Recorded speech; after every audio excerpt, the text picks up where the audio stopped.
We got some stuff around us that looks like it's set up for us to fail. We got some people around us that don't want to see us blessed.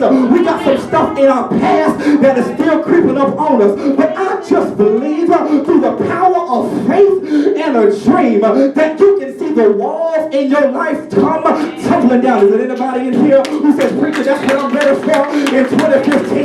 I'm ready for the walls to come down, and I'm going to stand right here, and I'm going to let God, Pastor, I'm going to let God bring down the walls. And I'm going to ask Pastor Kenesha to tell us a little bit about how she feels we can bring down the walls.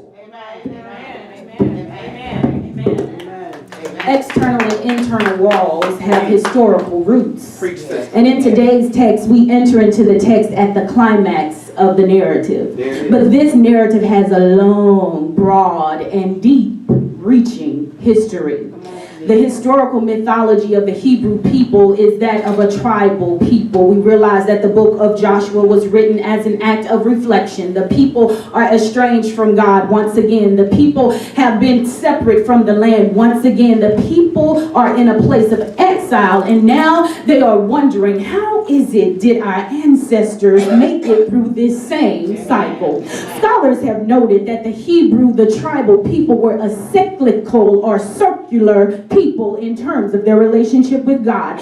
God would extend the invitation to the people, come now, be in relationship with me. And then the people would receive God's invitation, and the people would do well for a little bit of time. And before you knew it, the people would rebel against God, and God would say to the people, because you have rebelled against me, here are the repercussions, here are your chosen consequences. And then the people would be exiled from God, God's land, and God's presence, only to have the cycle repeat itself. So not only do external, internal walls have long-reaching roots, but they also have the potential to repeat themselves. What are some of your cycles?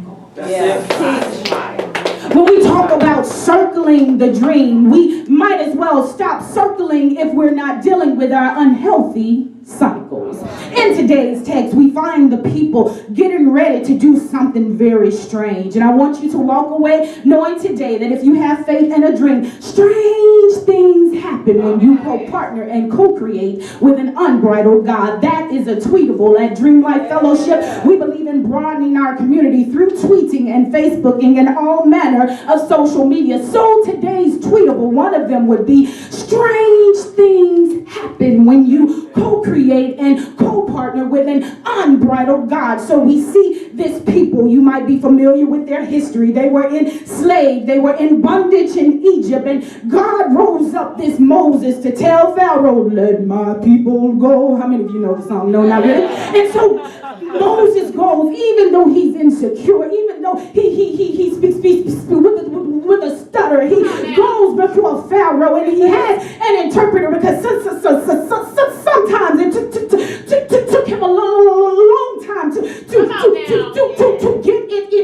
get it out. He stuttered, and I imagine that his stutter got worse when he was in unfamiliar territory. I imagine that when he had to approach systems of oppression and people in positions who could do something about his situation, that his insecurity got a lot deeper, it got broader, it was able to be seen. How many of us in the room find ourselves in situation and our secret insecurities are on blast? How many of you have ever been in a situation where God has invited you to stretch, to do something new, to conceive something bigger, to imagine another way possible, and when you step in the center of purpose, you find that thing that makes you insecure raises its head, and your stutter gets a little thicker. Perhaps your accent, perhaps your lazy eye, perhaps your trauma, perhaps your fear, perhaps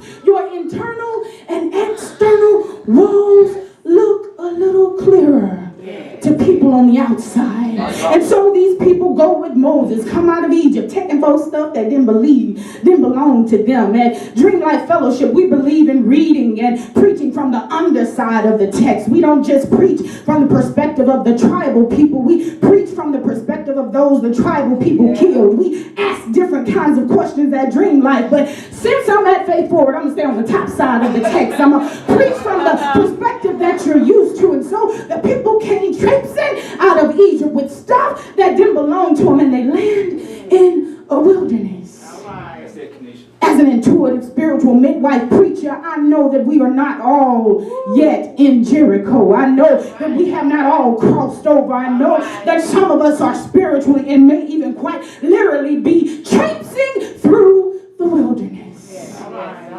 But listen at what got them there. Some elders, 12 out of 12 went to spy out the land, but 10 out of 12 said it was impossible. 40 years prior to this moment, God sent people to look at what God had already done, and 10 of the 12 came back and said, it is impossible. Who in your family went ahead of your life and decided that what you're doing is impossible? Who amongst you grew up in a tribe where don't nobody know what a BS is? They think it's bull. Finish the sentence. Don't nobody know what a BA is. Don't nobody know what it means to fill out a FAFSA and it has been deemed impossible. Who has a tribe where being in debt is the thing to do and renting to own is the thing to seek? Nobody lives without owing a person. Who has a tribe like that? Who has a tribe where obesity is the order of the day? Who has a tribe like that? A tribe is simply a family system of people. It's a community, be it by blood or be it by choice. What tribes are you participating in that are keeping you walled out of your purpose? Yes. Thank you, God. So these people are circling a wilderness experience that their elders chose. Yeah. See that? And so they're circling the wilderness. A 10-day journey turns into 40 years, and all the elders die out. Even Moses, because God told him to speak to a rock, but he struck it instead. Different sermon, different day, but it's real good. And so now the people are at the point where leadership has to change, and God appoints Joshua. Joshua was one of the 12 who went into the land, and he was one of the 2 who said, God has already given us a land flowing with milk and honey. We can take it because God has. Who is your Joshua? All right. Do you have anybody in your tribe, your intimate community, your family relationship that you can go to and say, I started this journey, but I don't know how it will work? And they say to you, God has already done it. Get yourself a Joshua. Get yourself a Josina. All right. Okay? And so the people traipse through the wilderness. They get to another body. Everybody's journey consists of a wilderness, something you go through. A body of water, something you cross over. But this time the crossing is different. Instead of God parting the waters like the Red Sea, God told the people, no, you stick your foot in it. There are spaces and times in your life when the coming of your dream is built upon your willingness to do the work. There are times when you are growing in God and God has shut down everything to make sure you cross over. But after that, it is up to you to choose to co-partner with God. It is up to you to look at a familiar thing, but not through familiar eyes. It is up to you to decide, this is a body of water, but I'm different now because of the Red Sea experience. It is up to you to decide, the same power that rested in Moses' arms rest in my legs. When I step in the Jordan, I shall not be overcome.